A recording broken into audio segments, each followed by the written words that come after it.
قرآن مجید میں 5 جگہ اللہ کے حق کے بعد فوراً والدین کا حق ہے۔ قَضَىٰ رَبُّكَ أَلَّا تَعْبُدُوا إِلَّا إِيَّاهُ وَبِالْوَالِدَيْنِ إِحْسَانًا۔ تیرے رب نے فیصلہ کر دیا ہے کہ اس کے سوا کسی کی بندگی نہیں کرو گے اور والدین کے ساتھ نیک سلوک کرو گے۔ اللہ کے حکم کے بعد، اللہ کے حق کے بعد والدین کا حق ہے۔ سورہ لقمان میں انشکر لی ولوالدیک، شکر ادا کرو میرا بھی اور اپنے والدین کا بھی۔ اور سورہ بنی اسرائیل میں تو کیا تفصیل آئی ہے، اما یبلغن عندک الکبر احدہما او کلاہما فلا تقل لهما اف ولا تنہرہما وقل لهما قولا کریما واخفض لهما جناح الذل من الرحمة وقل رب ارحمہما کما ربیانی صغیرا۔ اگر تمہارے والدین میں سے ایک یا دونوں تمہارے پاس بڑھاپے کی عمر کو پہنچ ہی جائے، انہیں کبھی اف تک نہ کہنا، دل نہ توڑنا، چھاتی چوڑی کر کے بات نہ کر دو، کندھے جھکا کر بات کر دو، ادب سے گفتگو کرنا۔ قل لہما قولا کریما واخفض لہما جناح الذل من الرحمہ، اپنے کندھوں کو جھکا کر رکھنا اور پھر یہ کہنا، اللہ سے دعا کرنا، رب ارحمہما کما ربیانی صغیرا، پروردگار میرے ان والدین پر رحم فرمائی ہو جیسے کہ انہوں نے مجھے پالا تھا جبکہ میں چھوٹا سا۔ تو خاندان کے نظام کو مستحکم کرنے کے لیے 3 ڈائمنشنز ہیں، جیسے ایک کمرہ ہے، چوڑائی ہے، لمبائی ہے، اونچائی ہے۔ پہلے تو شوہر اور بیوی کے درمیان بانڈ آف لو، اب یہ شوہر اور بیوی پیرنٹس بن گئے ہیں، والدین بن گئے، اولاد آ گئی۔ سیکنڈ ڈائمنشن ایڈ ہو گئی، ادب، عزت، اور بہن بھائی ہے اخوت، جس کو کہ وہ کہہ رہا ہے جی ویلز بھی فریٹرنٹی،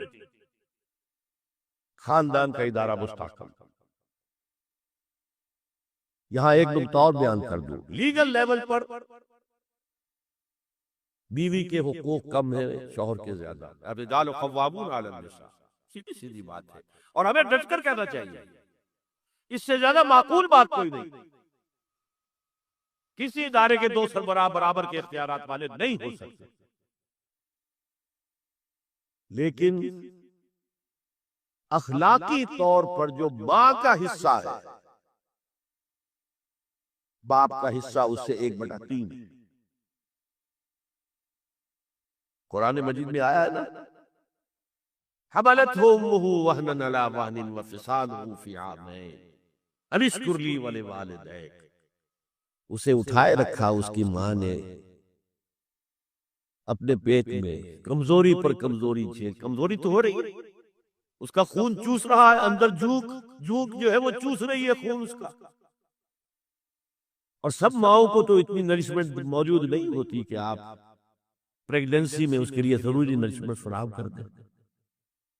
وہنن علی وہن، کمزوری پر کمزوری جھیل کر بھی اپنے پیٹ میں اٹھائے رکھا، وفصالہ فی عامین، اور پھر دودھ چھڑانا ہوا 2 سالوں میں، وہ دودھ جو ہے وہ پھر اس کی چھاتیوں سے چمٹ گئی،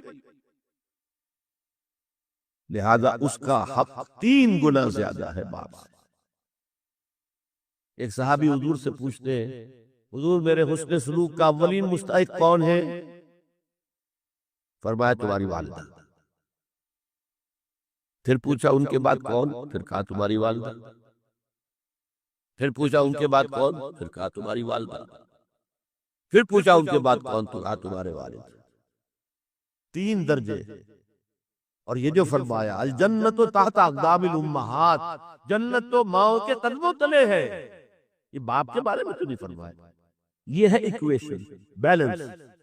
اسلام قسط کی بات کرتا ہے، انصاف کی بات نہیں کرتا۔ انصاف تو یہ کہ آدھی روٹی ادھر دے دو، آدھی ادھر دے دو،